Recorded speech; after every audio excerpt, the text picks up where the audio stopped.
Bismillahirrahmanirrahim. Assalamualaikum warahmatullahi wabarakatuh. Innal hamdalillah nahmaduhu wa nasta'inuhu wa nastaghfiruh wa na'udzu billahi min shururi anfusina wa min sayyiati a'malina. May yahdihillahu fala mudilla lahu wa may yudlil fala hadiya lahu.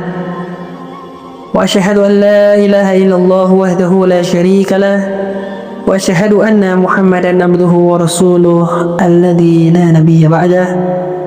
Allahumma shalli wa sallim wa barik ala sayyidina Muhammadin wa ala alihi wa sahbihi wa sallim tasliman katsira. Segala puji hanya bagi Allah Subhanahu wa taala semata. Kami memujinya, memohon pertolongan serta meminta ampunan kepadanya. Kami berlindung kepada Allah dari kejelekan diri kami dan dari keburukan amal kami.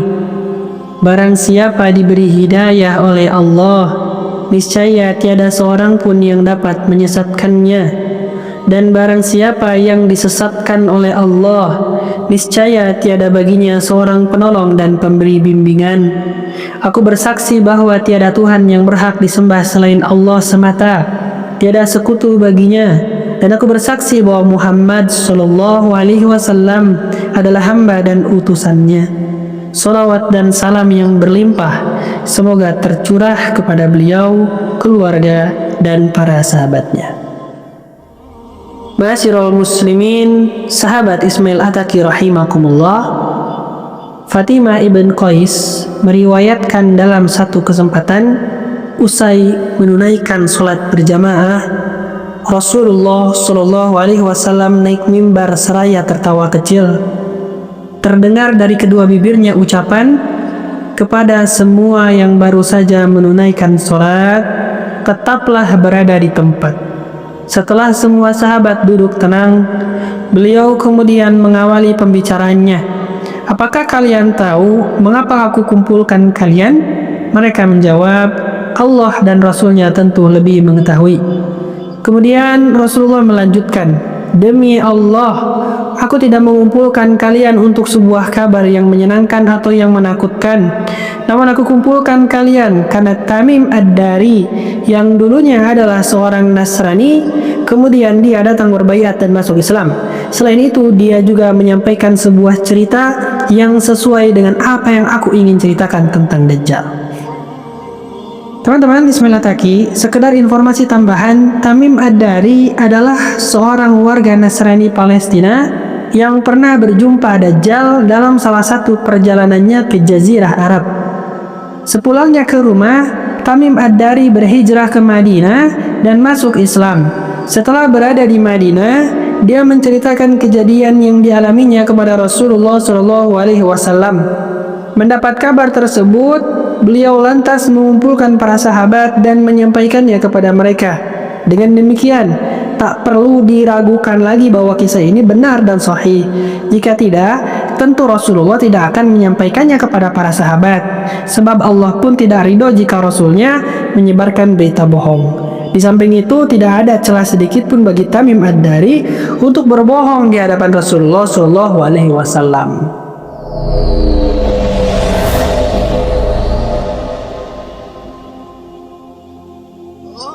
Teman-teman Ismail Attaqi rahimakumullah, Rasulullah SAW meneruskan kisahnya. Tamim bercerita bahwa pada satu ketika dirinya menaiki kapal laut bersama 30 orang dari kabilah Lakham dan Judam. Selama 1 bulan lamanya, mereka terombang-ambing di atas gelombang lautan. Sampai akhirnya mereka berlabuh di sebuah pulau yang ada di tengah lautan menjelang matahari terbenam. Mereka duduk tak jauh dari kapal.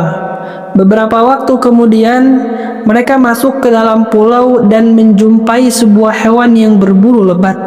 Saking lebat bulunya hewan tersebut, mereka tidak tahu mana kubul dan mana duburnya. Mereka kemudian memberanikan diri berkata kepada hewan tadi, "Celakalah, hewan apa engkau?" Anehnya, hewan itu bisa menjawab, "Aku adalah Al-Jassasah." Mereka kembali bertanya, apa itu hewan al-jassasa? Si hewan berkata, wahai kaum, pergilah kalian kepada seorang laki-laki yang berada di sebuah gereja, sebab dia sangat merindukan kabar kalian. Seperti yang dikisahkan Rasulullah, Tamim menuturkan, setelah hewan tersebut menyebutkan seorang laki-laki kepada kami menjadi takut. Jangan-jangan hewan itu adalah setan. Meski demikian, kami penasaran dan segera pergi menuju gereja yang ditunjukkan hewan tadi. Begitu sampai, ternyata benar, di dalam gereja sudah ada sosok manusia terbesar sejauh yang pernah kami lihat. Dia diikat dengan kuat, sedangkan kedua tangannya disimpan di tengkuknya. Dari kedua lutut sampai mata kakinya terikat dengan besi. Kala itu kami bertanya, celakalah, siapakah kau? Manusia raksasa itu menjawab, kalian sudah bisa mengetahui kabarku, sekarang sampaikanlah kepadaku siapakah kalian. Rombongan Tamim Ad-Dari menjawab, kami semua adalah orang Arab. Kami berlayar dengan sebuah kapal. Tiba-tiba kami dihadang ombak dan gelombang. Kami pun terombang-ambing selama 1 bulan. Sampai akhirnya kami berlabuh di pulaumu ini. Tiba-tiba kami berjumpa dengan seekor hewan yang lebat bulunya, dan ia meminta untuk kesini menemuimu. Sebab tuturnya, kau begitu merindukan kabar kami, sehingga kami pun segera menemuimu. Laki-laki itu berkata, sekarang sampaikanlah kepadaku tentang kurma Baisan. Dituturkan oleh Tamim Ad-Dari, kami balik bertanya, tentang apanya yang ingin kau tanyakan? Yang aku tanyakan kepada kalian, apakah kurma itu masih berbuah? Masih. Andai kurma itu nyaris tak berbuah, sekarang sampaikanlah kepadaku tentang danau Tabariyah. Tentang apanya yang ingin kau tanyakan? Apakah ia masih terisi air? Danau itu masih banyak airnya. Sekiranya air danau itu sudah habis, kering, ucap si laki-laki tadi. Laki-laki itu kembali bertanya, sekarang kabarkan kepadaku tentang sumur Zugar. Tentang apanya yang ingin kau tanyakan? Tanya mereka. Apakah sumur itu masih ada airnya? Apakah warga sekitar masih bercocok tanam dengan sumur tersebut? Rombongan Tamim Ad-Dari menjawab, masih, bahkan airnya masih banyak dan para penduduk masih berladang dengan airnya. Laki-laki dalam gereja itu kembali menanyakan pertanyaan lainnya. Lalu kabarkanlah kepadaku tentang Nabi orang-orang Arab. Apa yang telah dia lakukan? Dia lahir di Mekah dan hijrah ke Madinah. Apakah Nabi itu diperangi oleh orang-orang Arab? Betul, jawab kawan-kawan Tamim Ad-Dari. Lalu apa yang dia lakukan terhadap orang-orang Arab? Kawan-kawan Tamim Ad-Dari pun mengabarkan sejelas-jelasnya bahwa sang Nabi telah muncul di tengah masyarakat Arab dan ditaati oleh mereka. Terdengar, si laki-laki bertanya lagi, apakah itu sudah terjadi? Benar, tegas mereka. Nabi itu lebih bagus bagi mereka jika mereka menaatinya. Karena itu, dia memberitahu kalian tentangku. Sesungguhnya, aku ini Al-Masih Dajjal. Aku hampir saja diizinkan keluar. Setelah keluar, aku akan berjalan di muka bumi. Tidaklah aku biarkan satu kampung pun kecuali akan aku singgahi dalam 40 hari. Selain kota Mekah dan Madinah, keduanya diharamkan kepadaku. Setiap kali aku akan masuk ke dalam keduanya atau masuk ke dalam salah satunya, aku dihadapi satu malaikat dengan pedang terbungkus sarung di tangannya, yang siap dihunuskan untuk menghalangiku. Setiap jalan bukit yang ada di kota itu akan ada malaikat yang menjaganya. Di akhir kisahnya, perawi hadis ini, yakni Fatimah binti Qais, menambahkan, sambil mengentuk mimbar dengan tongkat, Rasulullah SAW bersabda, ini baik, ini baik, ini baik. Maksudnya, Madinah. Beliau memungkas kisahnya, bukankah aku telah menyampaikan hal itu kepada kalian? Para sahabat menjawab, benar. Beliau kembali bersabda, sungguh mengagumkanku cerita Tamim ini.